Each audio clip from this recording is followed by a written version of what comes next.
Alors aujourd'hui, nous sommes au Palais des Beaux-Arts où se déroule la 4e édition du Festival Afropolitain. Donc le Festival Afropolitain regroupe des intellectuels, des artistes venus de toutes parts pour le plaisir des Bruxellois. Et oui, il faut rappeler que Bruxelles est la 2e ville la plus cosmopolite au monde. Donc c'est ici que se déroulent énormément de choses liées à la culture. Et nous aurons le plaisir notamment d'interviewer l'orchestre, le groupe musical de la RDC qui est ici en tête d'affiche, c'est-à-dire Zaiko Langalanga. Nous aurons une entrevue avec le leader du groupe, Monsieur Jossar Nyokalongo. En attendant, nous allons faire un petit tour pour voir comment ça se passe. Nous voulons prendre le pouls du Festival Afropolitain et vous montrer ce qui s'y déroule, ce qui s'y passe, qui y est. Voilà, comme d'habitude, entre-temps, on va toujours à la rencontre de ceux qui font bouger le monde, de ceux qui changent la donne. Et ici, nous sommes aux Beaux-Arts.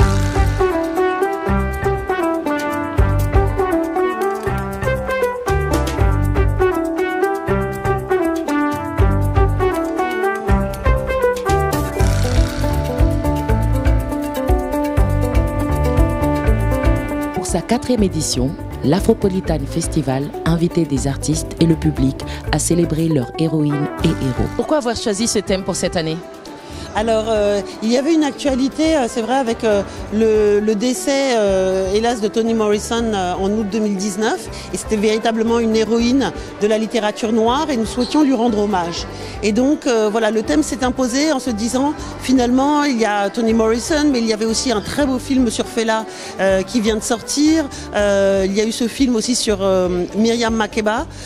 Et donc, voilà, on a souhaité pouvoir rendre hommage à ces grandes figures africaines. Et puis on a des héros, j'allais dire, contemporains, bien vivants, qui nous font l'honneur d'être là durant le festival, qui sont Zaiko Langalanga, ce groupe mythique congolais de rumba, de soukous, qui vient fêter ses 50 ans lors d'un concert exceptionnel ce soir, dans la grande salle Henri Leboeuf. Afropolitan a rendu hommage à des artistes et à bien d'autres, à travers des concerts, des films, des rencontres, des performances et des défilés de mode. C'était une initiative au départ qui a été portée par des artistes et des opérateurs culturels bruxellois de la diaspora africaine qui souhaitaient avoir comme ça un festival qui mette en avant, en lumière, en fait, l'excellence de la création artistique et culturelle afropolitaine.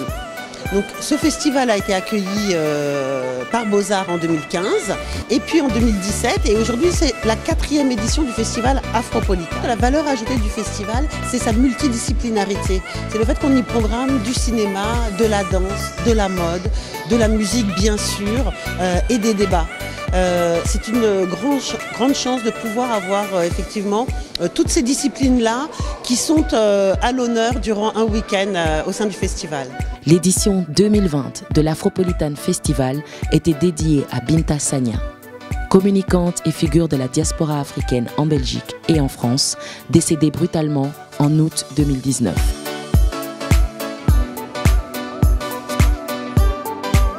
Trois jours pleins d'intensité qui allient art, fête et réflexion à l'image des nouvelles scènes afropolitaines.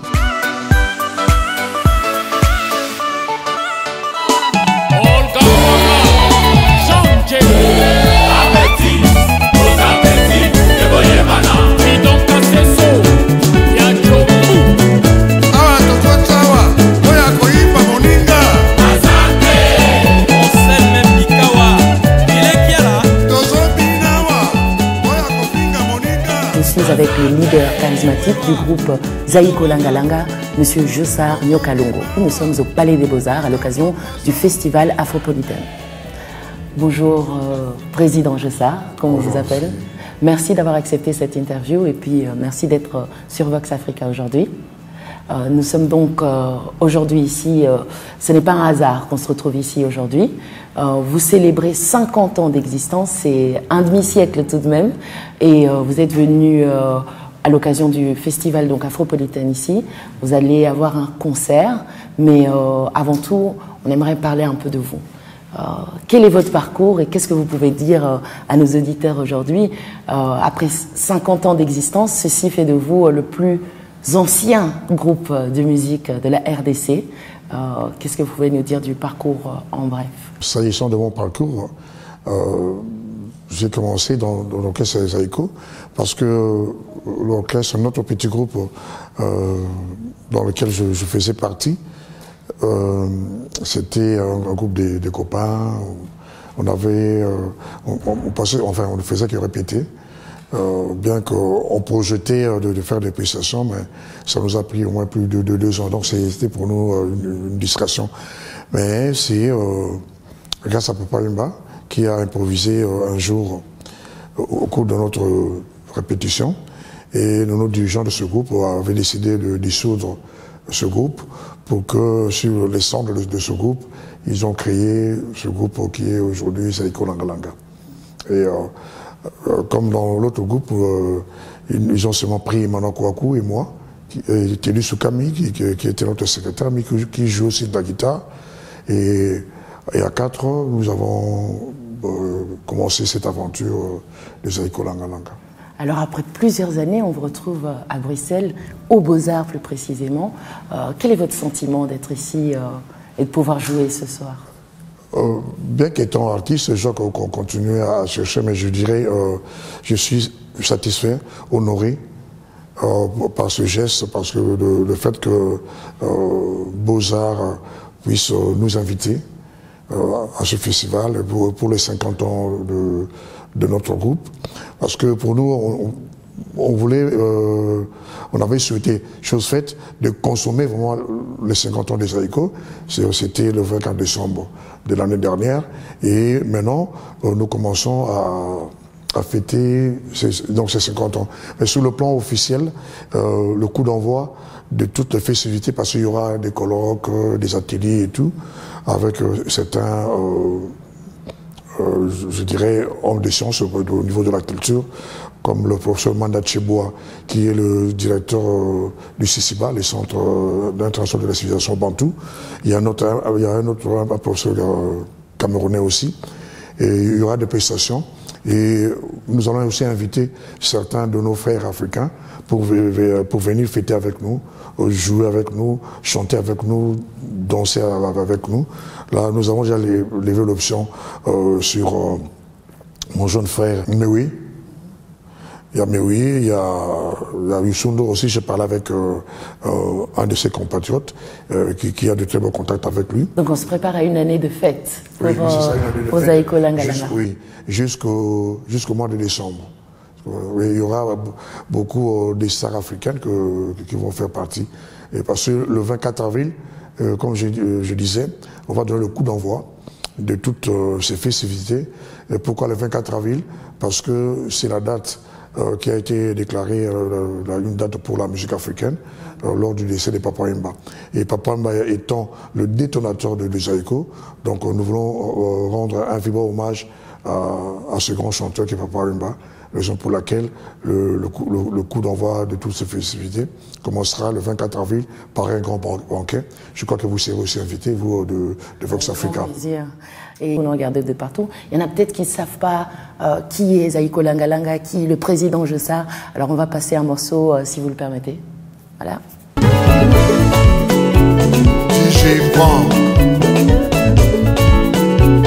Docteur Clément Gondé.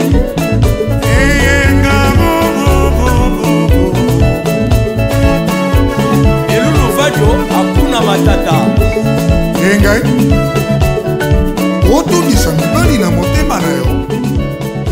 De retour sur vous,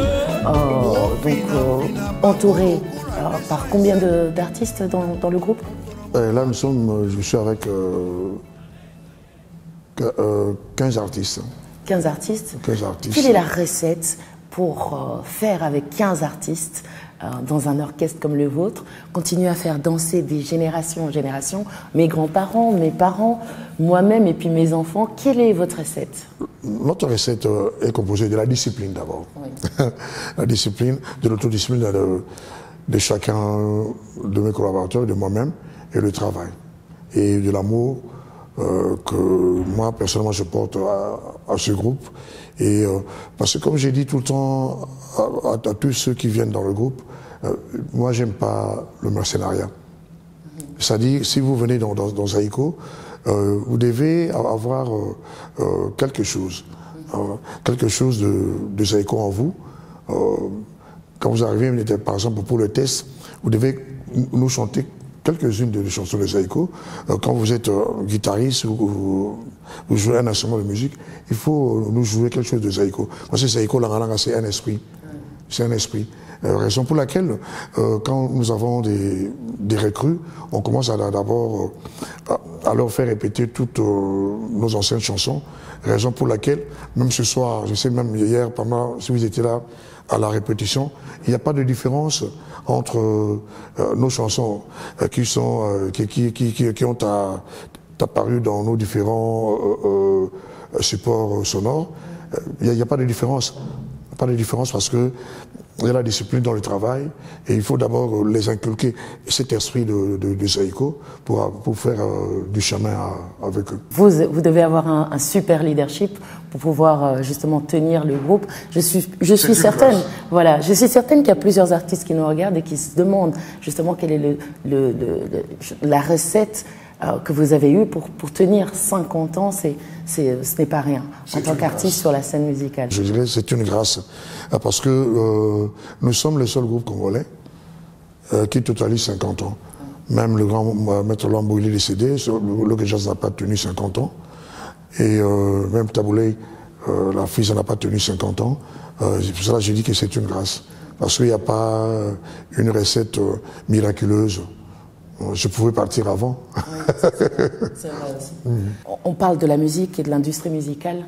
Et comme vous savez, l'Afrique anglophone est en train d'émerger, enfin émerge depuis longtemps, avec des pays comme l'Afrique du Sud, le Nigeria.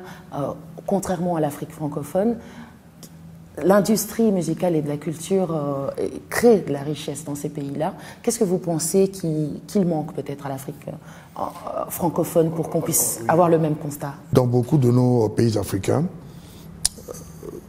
les animateurs, je dirais, les décideurs qui occupent certaines fonctions sur le plan politique, beaucoup, excusez-moi le terme de le dire, beaucoup, c'est pas par rapport, beaucoup n'ont pas ces vecteurs culturels. Ils sont intelligents, licenciés, docteurs et tout ça, mais ils n'ont pas ce vecteur culturel. Et là, c'est vraiment difficile pour eux d'élaborer une bonne politique culturelle.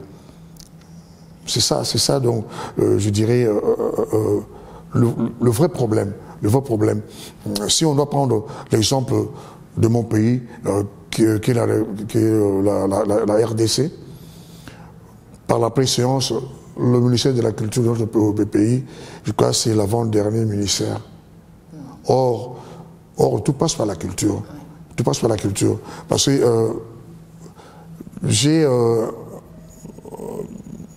je dirais, l'anecdote que je dis à chaque fois, j'étais en première année CO, en première année secondaire, et ma sœur aînée lisait un livre, j'ai oublié le nom de l'auteur, c'est un Français, « Quand la Chine s'éveillera, le monde tremblera ». C'était en 65-66. Aujourd'hui, la Chine se développe, c'est devenu une grande puissance économique. Pourquoi? Parce qu'ils réfléchissent par rapport à leur culture. C'est comme les Japonais aussi. Donc je dirais les Asiatiques. Mais ce qui n'est pas le cas pour nous les Africains, surtout les Africains francophones. Vous pouvez voir la différence entre nos frères de l'Afrique de l'Ouest. Comment ils sont dans les structures culturelles internationales par rapport à l'Afrique centrale. Qu'il faille motiver cela avec la politique, avec nos leaders politiques. Oui.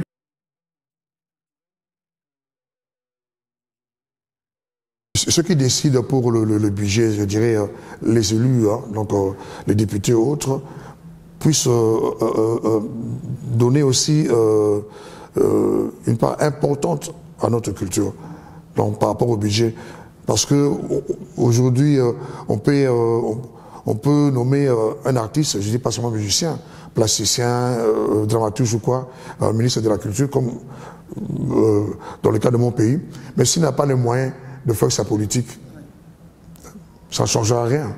Vous voyez? Il faut qu'ils comprennent que la culture fait vraiment partie d'une industrie. C'est une industrie qui crée de la richesse pour les pays. La culture, c'est l'identité de tout un peuple.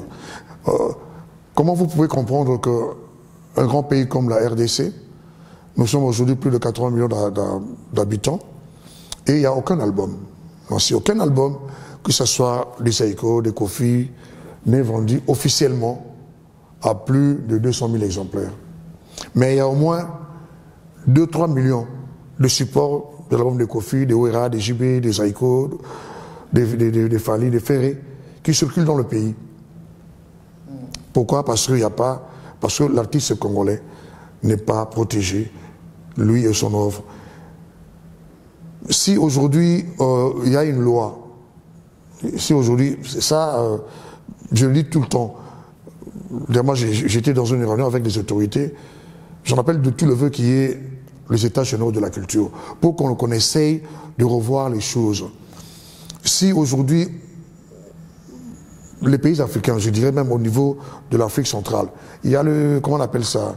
Il y a le Comexan, je crois, une structure là dont font partie les pays de l'Afrique centrale.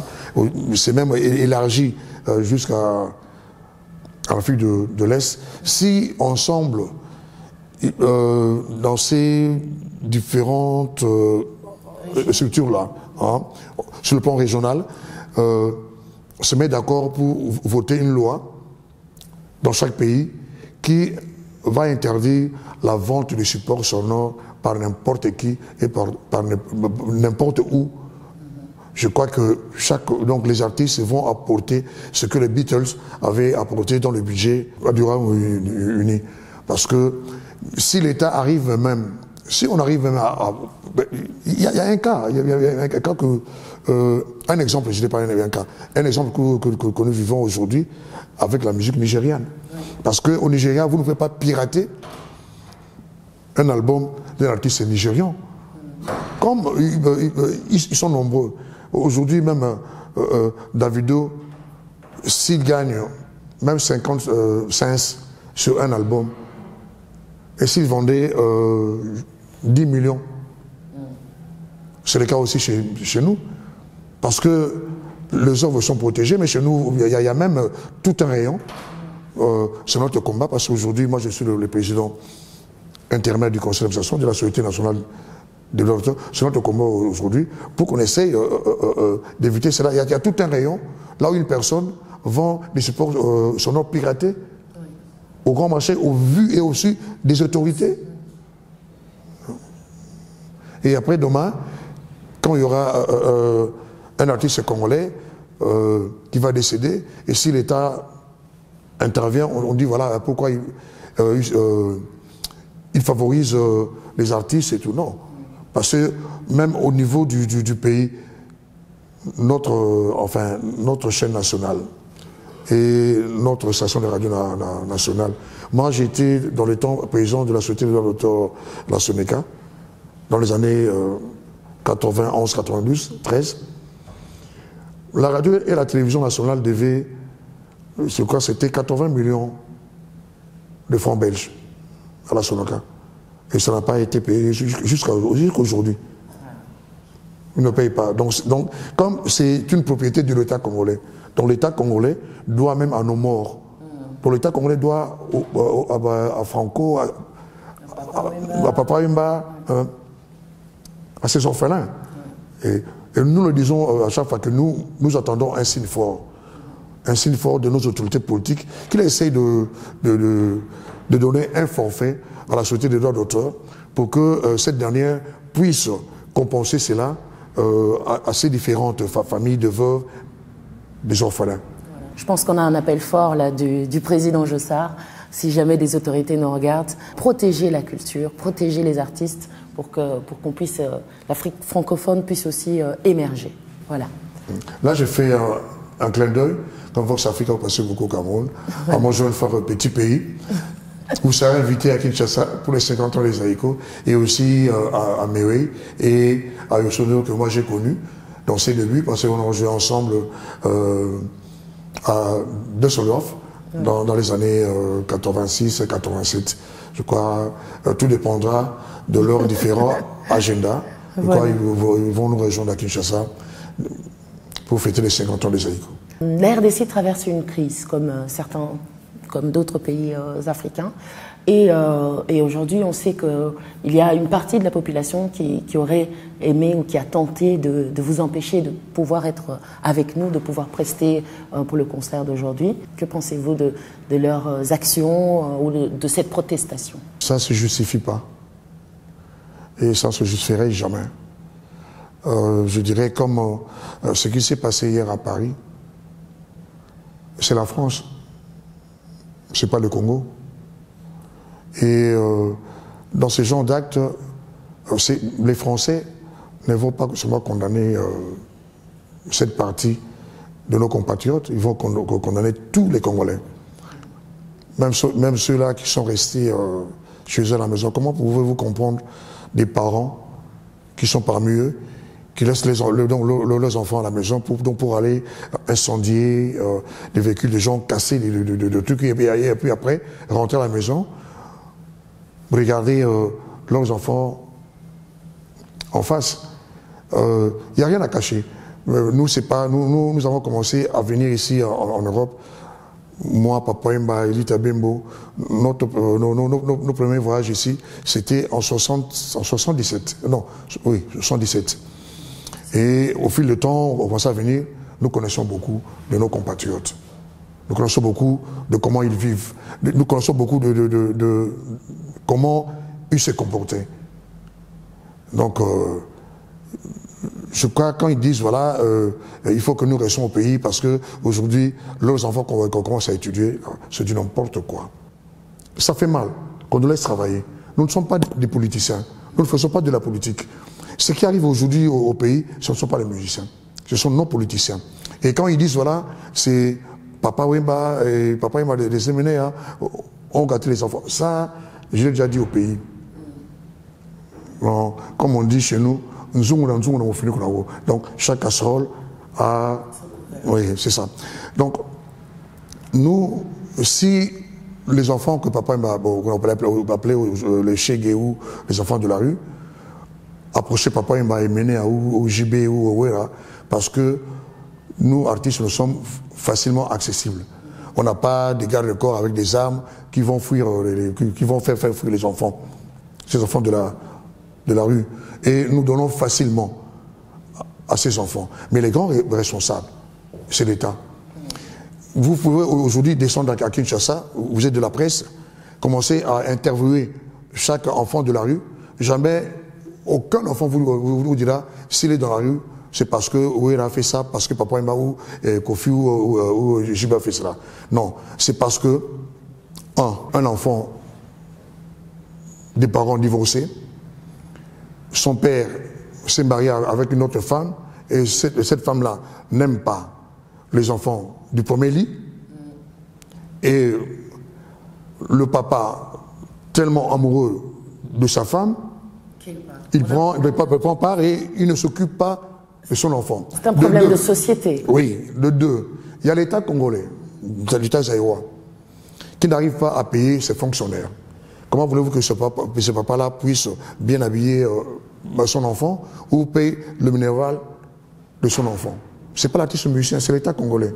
Et après, il y a ces différents pasteurs, pas tous, qui prêchent par ce problème de la sorcellerie. Parce que les enfants du premier lit sont utilisés par leur maman, sont des sorciers, ou papa parce que vous ne réussissez pas parce qu'il y a un enfant qui est sorcier, et le papa fait dégager son propre enfant de la maison et il se retrouve dans la rue. Où est la part de l'artiste? Ce qu'il est reproché aux artistes par cette partie de la population, c'est d'être des leaders d'opinion, ce qu'on voit un peu comme Bono de YouTube, et de ne pas pouvoir prendre des positions franches, en fait. Et qu'est-ce que vous dites, Président Jossard? Quelle population? Nous sommes à Kinshasa. Les Kinois ne nous ont jamais interdit de jouer. Nous allons à Goma, là où il y a, disons, dans le Kivu, là où il y a des massacres. On ne nous a jamais interdit de jouer.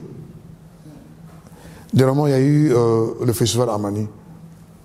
Même l'un de nos martyrs, qu'on avait brûlé vif dans sa maison, il était à Goma.